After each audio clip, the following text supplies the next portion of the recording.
جب امام نے عید منانے کا حکم دیا تو میں اور آپ کون ہیں تو عید کا دن شروع ہو جائے پھر بھی لگے ہوئے ہیں؟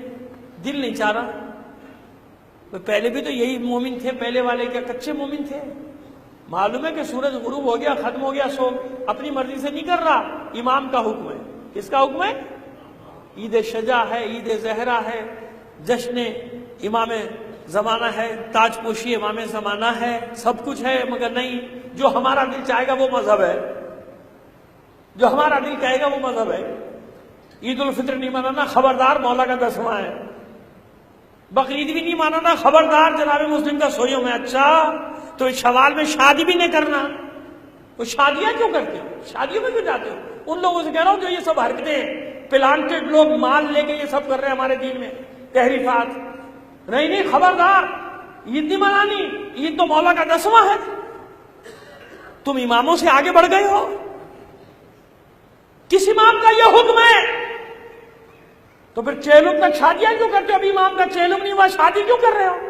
13 رجب کیوں مناتے ہو؟ چہلم ہے جناب سیدہ کا، 3 جمادی الثانی کو شہادت ہوئی ہے. شعبان کی خوشیاں کیوں مناتے ہو؟ 25 رجب کو 7واں امام باب العوائد شہید ہوا. پورا سال شہادتوں سے بھرا ہوا ہے، لیکن سازش کیوں؟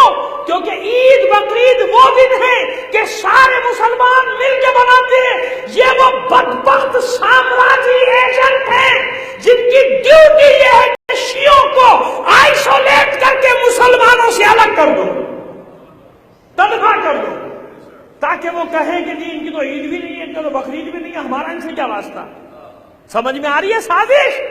یہ اپنے آپ کو بڑے بڑے جو فیشنیبل مولائی بن کے گھومتے ہو نا، علی کے غلاموں کی آنکھوں سے نہ تم چھپے ہوئے ہو، نہ تمہارے وہ آقا چھپے ہوئے جو تم کو مال دیتے ہیں اور تمہیں مال دے کر یہ سب کچھ کرواتے ہیں. صلوات بھیجیے محمد اور آل محمد پر. اچھا ڈرامہ بنایا ہوا ہے، جس کی مرضی نیا ڈرامہ لے کر آ رہا ہے، نیا آئٹم لے کر آ رہا ہے دین میں، اور پھر کہتا ہے اسے کچھ بھی نہ کہا جائے، قتل کر دو، زبان کاٹ دو، پھر بھی آواز زندہ رہے گی ہماری، مری نہیں سکتی. یہ آواز ہم نے نہیں سمے تمار سے لی ہے، یہ آواز ہم نے ابو ذر غفاری سے لی ہے.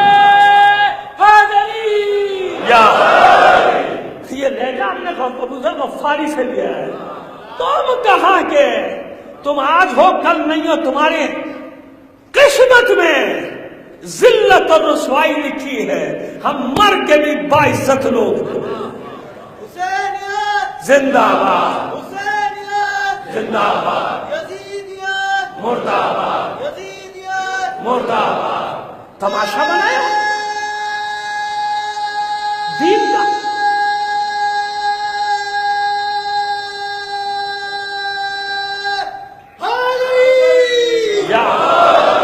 جس کی جو مرضی ڈالے جا رہا ہے، جس کی جو مرضی دین میں ڈالا جا رہا ہے.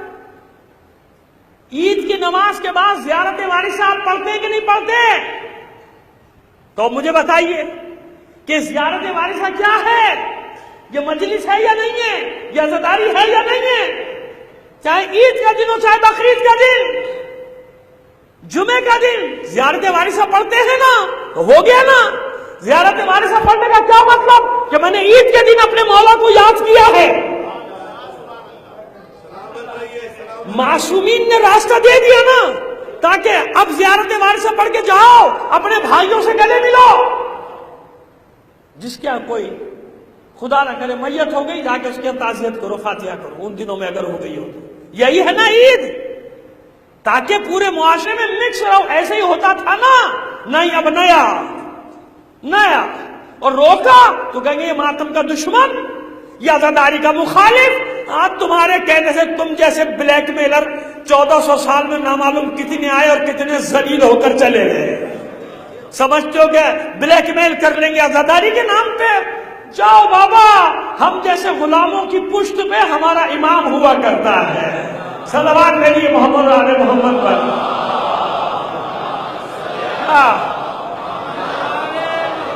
ہمارے پیچھے اوباما نہیں ہے، ہمارے پیچھے اسرائیل نہیں ہے، ہمارے پیچھے برطانیہ نہیں ہے. سمجھ گئے؟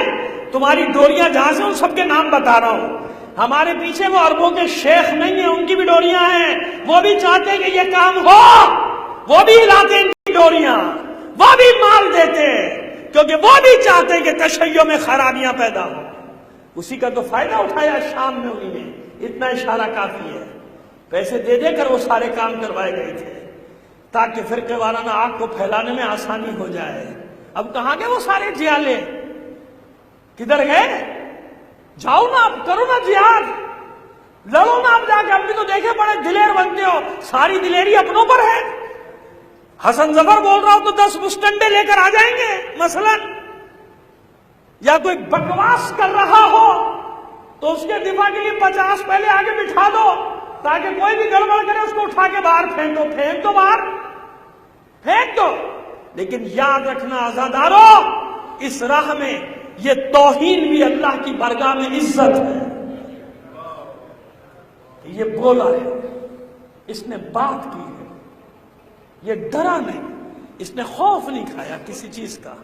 یہی کریں گے نا، وہ کیا ہے، کرتے ہیں، لیکن کیا اس کا مطلب یہ کہ ڈر کے بیٹھ جائیں؟ ہاں، وہ لوگ بیٹھ جائیں گے جن کو کربلا نہیں معلوم، ہمیں تو معلوم ہے۔ ہماری عزت کیا عزت ہے؟ چند لوگ گالیاں دیتے ہیں، برا بھلا کہتے ہیں، چوک پہ بے عزتی کر دیتے، تو ہمیں صبر کیوں آتا ہے جانتے ہیں؟ غم تو بہت ہوتا ہے، معصوم تھوڑی ہے، دل ہمارا بھی چھلنی ہوتا ہے، جگر ہمارا بھی چھلنی ہوتا ہے، ہم پہ بھی اثر ہوتا ہے، اعصابی، ہم بھی مریض ہو جاتے ہیں، معصوم تو نہیں ہے۔ لیکن صبر کب آتا ہے کہ کچھ بھی صحیح، حسین تو نہیں، آل رسول پر جو گزر گئی وہ کسی پر گزری؟ جو اہانت، جو توہین آل رسول کی گئی، کس کی گئی بھائی؟ اس سے محترم تو نہیں ہے میرا گھر، اس سے زیادہ ہے میری عزت۔ جب سید سجاد نے گوارا کر لیا کہ مائیں بہنیں کھٹیاں بے پردہ بازاروں میں لے جائیں گے، حسین نے قبول کر لیا، پھر ہم کیا ہیں؟ لہذا کبھی اس بات کا خوف نہ کھایا کرو کہ یہ ہو جائے گا، وہ ہو جائے گا، بے عزتی ہو جائے گی، بچے گالیاں دے دیں گے، کیا ہونا پڑتا ہے؟ رسولوں کو گالیاں ملی، یہ تو کام ہی ایسا ہے بھائی۔ اس میں جتنی انسان تکلیفیں اٹھاتا ہے، اللہ اتنا ہی اس کو عزت دیتا چلا جاتا ہے، عزت دیتا چلا جاتا ہے، عزت دیتا